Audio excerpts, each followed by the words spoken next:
अस्सलाम वालेकुम मेरे समझदार पाकिस्तानी। मेरा नाम रेहान तारिक है और आप मेरा यूट्यूब चैनल और फेसबुक पेज देख रहे हैं। करोड़ दरूद आक़ाए दो जहां नबी मेहरबान मोहम्मद मुस्तफ़ा सल्लल्लाहु अलैहि वसल्लम पर। इस दुआ और इस उम्मीद के साथ इस व्लॉग का आगाज करते हैं कि अल्लाह रब्बुल इज़्ज़त इस मुल्क के फैसला साजों के दिलों में समझदार पाकिस्तानियों के लिए नरमी पैदा कर दे। मुतालिबा तो फॉर्मेशन कमांडर्स कॉन्फ्रेंस या कोर कमांडर्स कॉन्फ्रेंस बुलाने का था, लेकिन आला सतही मुलाकात के अंदर, आला सतही मीटिंग में जिसमें तमाम तर सर्विसेज चीफ्स यानी अस्करी क़यादत बशमूल chief of the army staff general Asim Munir और फिर सिविलियन लीडरशिप बशमूल वजीर आजम पाकिस्तान शहबाज शरीफ साहब, बशमूल वजीर दिफा ख्वाजा आसिफ, ये तमाम तर लोग मौजूद थे। उसमें एक बड़ा फैसला लिया गया है। और ये बड़ा फैसला क्यों किया गया है, ये ऑपरेशन क्या है जो लॉन्च होने जा रहा है और इसके दर पर्दा क्या है, यानी बैकड्रॉप में क्या चल रहा है, ये तमाम तर मामला मैं आज के इस व्लॉग में बड़ी डिटेल के साथ आपके साथ शेयर करूंगा। लेकिन सबसे पहले तो नेशनल असेंबली के अंदर गुज़श्ता रोज कुछ अनफॉर्चुनेट किस्म की ग्लिम्सेस और तकारीर देखने को मिली, जो बड़ी अनफॉर्चुनेट थी मेरे लिए। जब मैंने सुनी, जब मैंने देखी, सनाउल्लाह मस्ती खेल साहब जिस अंदाज में कोई चीज़ कन्वे करने की कोशिश कर रहे हैं, मैं हमेशा मेरा उसूली मौक़िफ़ रहा है, प्रिंसिपल स्टांस रहा है कि कौन सी बात कहाँ कैसे कही जाती है, ये सलीका हो तो हर बात सुनी जाती है। मगर जिस तरीके से ये गुफ्तगू की गई, आपका कहने का अंदाज बहुत ही ज्यादा कंडेमनेबल है। यानी आप जो कहना चाह रहे थे वो ठीक है कि कहीं कोई मैंडेट चोर है या आपको लगता है कि वो वोटों से मुंतखब होकर नहीं पहुंचे हैं, तो उसको कहने के 100 तरीके हो सकते हैं। लेकिन जो तरीका सनाउल्लाह मस्ती खेल साहब ने अपनाया, और फिर जाहिर है कि करोड़ों लोगों की नुमाइंदा असम्बली के अंदर उस तरह की बात जो नेशनल टीवी के ऊपर जा रही है और इस लहजे के अंदर और इन अल्फाज के चुनाव के साथ करना बिल्कुल गैर मुनासिब था। और इसके ऊपर यकीनन स्पीकर साहब ने एक्सपंज तो किया, लेकिन मुझे लगता है कि कोई कानूनी चाराजोई या कार्रवाई या फिर रुकनीयत मुअत्तल की जानी चाहिए। नंबर 1 सबसे पहले तो मैं समझता हूं।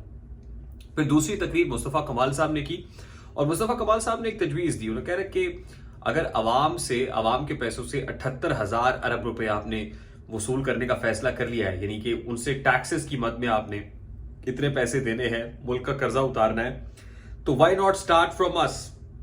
वो कहते हैं ना, चैरिटी बिगिंस एट होम।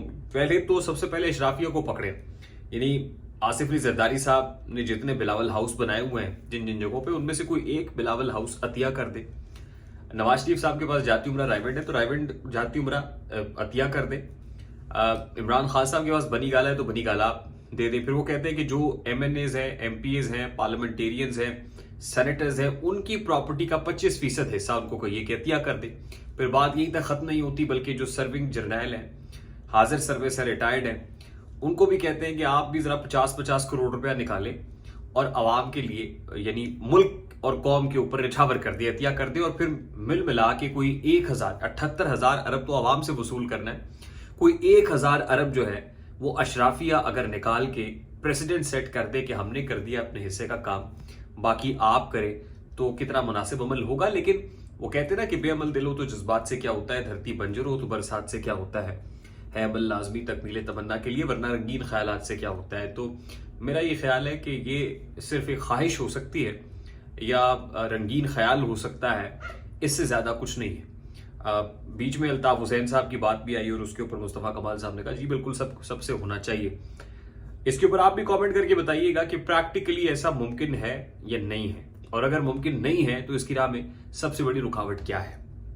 अच्छा, आप जरा मुद्दे की तरफ बढ़ते हैं।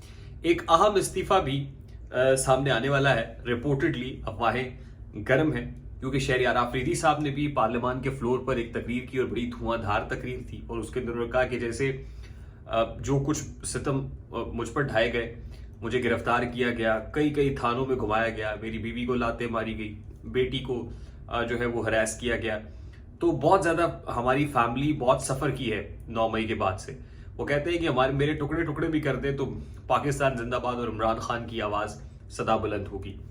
अब शहरियार आफरीदी साहब एक तरफ ये बात कर रहे हैं और दूसरी तरफ ये खबरें भी गर्दिश कर रही है कि शहरियार आफरीदी कौमी असम्बली की रुकनीत से मुस्ताफी हो सकते हैं, और उसकी बुनियादी वजह यह है कि wants to give message out there to the people who have hijacked PTI। कुछ अंदरूनी इख्तलाफात हैं, कुछ प्रॉब्लम्स है विद इन द PTI जो ग्रेव होती जा रही हैं। वो कंसर्न्स शहरियार आफरीदी जैसा लॉयलिस्ट बहुत सारी जगहों पर दे चुका, लेकिन सुनवाई कहीं नहीं हो रही। इमरान खान की एब्सेंस में इमरान खान के वो ट्रू टाइगर्स जो उसके लिए सेक्रीफाइसेस देते रहे हैं और देने को तैयार हैं, उनकी बात नहीं सुनी जा रही, और कुछ घुस बैठी हैं जो पीटीआई को हाईजैक किए हुए हैं। तो यही सोच है शहरयार अफरीदी साहब के अंदर, और वो हो सकता है कि कोई नेशनल असेंबली की रुकनीत से मुस्ताफ़ी हो जाए। ऐसी खबरें जिस वक्त मैं व्लॉग रिकॉर्ड करा रहा हूँ तो खबरें आ रही हैं, मेरे पास ऐसी कंफर्मेशन नहीं है कि क्या इस्तीफा आ गया है, टेबल हो गया है, दे दिया गया या नहीं दिया गया, क्योंकि ज़ाहिर है स्पीकर को आपने फिर वो जमा कराना होता है। खैर, अब मैंने गुज़श्ता रोज़ भी अपने व्लॉग में बताया था कि जिस वक्त वज़ीर आज़म पाकिस्तान शहबाज शरीफ साहब की ज़ेर सदारत कौमी सलामती कमेटी का इजलास शुरू हुआ, तो कौमी सलामती कमेटी का इजलास बड़ा आनंद फानंद बुलाया गया और उसके अंदर एक कंसेंसस हुआ है कि ऑपरेशन अज़्म इस्तेहकाम लॉन्च किया जाएगा। उसमें जुडिशरी को भी ऑन बोर्ड रखा जाएगा, उसमें मुकन्ना को, लेजिस्लेचर को यानी पार्लियामान को भी ऑन बोर्ड रखा जाएगा, और उसमें जो फिर फौजी या अस्करी इदारे हैं वो भी ऑन बोर्ड रहेंगे। वज़ीर आज़म साहब ने गुफ्तगू की कि ये जो दहशत गर्दी का फरीद है जिससे पूरी कौम निमट रही है, ये हमने बड़ी आसानी से बरीउज़मा हो गए हम फौज के ऊपर छोड़ के। ज़ाहिर है जो फौजी जवान हैं वो जाम शहादत नोश कर रहे हैं, जानों के नजराने पेश कर रहे हैं, मुल्क में रावी चैन नहीं लिख रहा है, मामलात गैर मामूली हैं, सूरत हाल कोई दिगर हुआ, जैसे मुस्तफ़ा कमाल साहब ने कहा इकोनॉमिक इमरजेंसी इम्पोज कर देनी चाहिए। लेकिन उसके साथ साथ जो नेशनल सिक्योरिटी का प्रॉब्लम है वो ना सिर्फ ये कि अब लोकल इस्टेब्लिशमेंट रियलाइज कर रही है, बल्कि इंटरनेशनल इस्टेब्लिशमेंट भी आपको करने का कह रही है। अच्छा, इस वक्त में जब सब लोग एकदम से, जब उमर अयूब साहब कह रहे थे कि कोर कमांडर्स कॉन्फ्रेंस बुलाए, फॉर्मेशन कमांडर्स कॉन्फ्रेंस बुलाया, आपने नेशनल सिक्योरिटी कमेटी की, एपिक्स कमेटी का इजलास बुला लिया। अब उसके अंदर आपने ऑपरेशन अज़्म इस्तेहकाम का भी कह दिया। उससे आप ये भी बता रहे हैं कि सूरत हाल इस वक्त कितनी गैर मामूली है। मैं आपको सिर्फ एक इशारतन ये बता दूं कि जब इस तरह के ऑपरेशन लॉन्च होते हैं या इस तरह के मामलात होते हैं तो कॉन्टिन्यूटी ऑफ द पॉलिसी या कंसिस्टेंसी ऑफ द पॉलिसी के लिए कमान को बरकरार रखना बहुत जरूरी होता है। मेरी बात को समझिएगा जो मैं कह रहा हूँ। उसके लिए हुकूमतों का चलाना जरूरी होता है, ज़ाहिर है नेशनल कंसेंसस डेवलप करना जरूरी होता है, और उसके लिए इन पर्टिकुलर सिक्योरिटी डोमेन में जो चैलेंजेस इस वक्त फौज फेस कर रही है, मिलिट्री स्टैब्लिशमेंट कर रही है, तो वहां पर भी क़यादत को कंटिन्यू करना बहुत जरूरी समझा जाता है। जैसे DGISI को, जनरल नदीम अंजुम साहब को एक्सटेंशन इसलिए दी गई कि अभी सिक्योरिटी डोमेन में बहुत से चैलेंज है, पर्टिकुलरली जो अफगानिस्तान में रजीम चेंज हुआ उसके बाद और ये सब मामला थे। अब जो है ऑपरेशन अज़्म इस्तेहकाम लॉन्च हो गया है, तो आप समझ लीजिए कि जो मिलिट्री लीडरशिप है उसका रहना भी बड़ा इंपॉर्टेंट है। बैकड्रॉप में this is one of the prominent components. जब ये बात आएगी तो फिर बात होगी कि भाई अभी तो मामला गैर मामूली हैं, तो ऐसे में तब्दीली तो को मुनासिब अमल नहीं होगा। आई होप बात आप तक पहुंच रही होगी।